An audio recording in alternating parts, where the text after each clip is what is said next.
રાજકોટ થેલેસેમિક પેશન્ટની માંગ બાબતે કલેક્ટરને રજૂઆત કરવામાં આવી। અમલસાત રાહુલ એક એવી છે કે આપણે જે બસ સેવા જે સરકારે અમને વિનામૂલ્યે કરી છે તેવી જ રીતે રેલવેમાં પણ અમને મફતમાં મુસાફરી કરવા મળે એવી એક છે। અને બીજી એક માંગણી છે અંત્યોદય યોજનામાં અમારે સમાવેશ થાય। અને ત્રીજી છે કે થેલેસેમિયા પીડિત બાળકોને જે વિકલાંગતાનું સર્ટિફિકેટ છે તે આજીવન કરી નાખે અને સરળ પ્રોસેસ કરી નાખે તેવી મારી આ વિનંતી છે। સુરાણી યશવી પરેશભાઈ।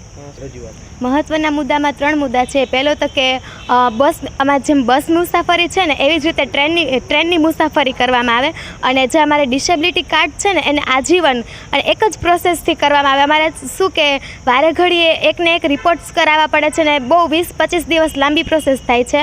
અને જે અમારું કૂપન કાર્ડ છે એને અંત્યોદય કૂપન કાર્ડ કરવામાં આવે એ અમારી કલેક્ટરશ્રીને નમ્ર વિનંતી છે।